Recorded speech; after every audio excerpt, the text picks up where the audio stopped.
Hi, hello, నమస్తే. ఒక మంచి విషయం.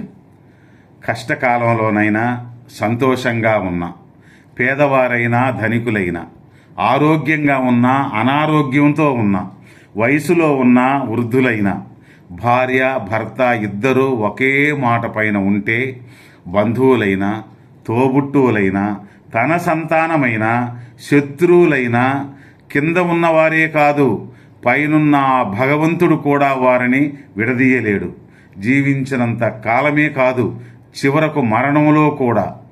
నీటిలో ఏడ్చే చేప కన్నీరు ఎవరికీ తెలియవు. అలాగే కొందరి మనసులో పడే ఆవేదన, కన్నీరు కూడా ఎవరికి తెలియవు నాన్న.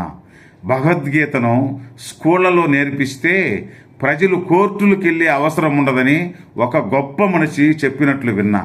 కానీ దానిని కోర్టుల్లో ప్రమాణం చేయడానికి మాత్రమే ఉపయోగిస్తారు. ఏది ఎక్కడ ఉపయోగించాలో పెద్దలకే తెలియాలి.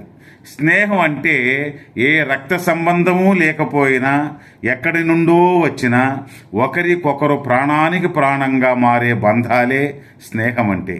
కొంతమంది రోల్డ్ గోల్డ్ నగలు ధరించిన కొత్తల్లో మిలమిలా మెరిసిపోతుంటుంది, కానీ కొన్ని రోజులకు అసలు రంగు బయటపడుతుంది. అలాగే కొంతమంది మనుషులు కూడా కొత్తల్లో బాగానే మాట్లాడతారు, కొన్ని రోజులయ్యాక తెలుస్తుంది వాళ్ళ అసలు రంగులు బయటపడినప్పుడు. తీయటి మాటలకు మోసపోరాదు.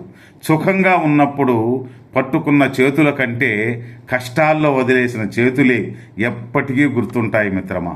కరువులో కడుపు గాలిస్తే కలకాలం గుర్తుంటుందనే సామెత. కాబట్టి జీవితంలో ఏ కష్టాలు రాకూడదని కోరుకోకు, రాకుండా ఉండవు.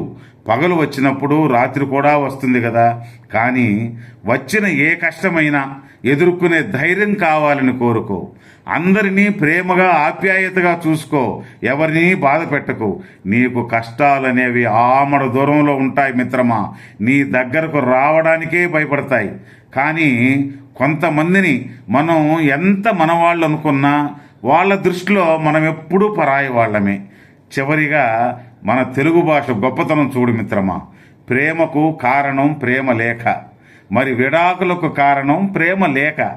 కాని అక్షరానికి అనే అక్షరానికి ఎంత అర్థం మారిపోయిందో చూడండి. ఏ భాషలో లేని గొప్పతనం మన తెలుగు భాషది. అందుకే దేశ భాషలందు తెలుగు లెస్స అని ఒక మహాత్ముడు చెప్పాడు మిత్రమా.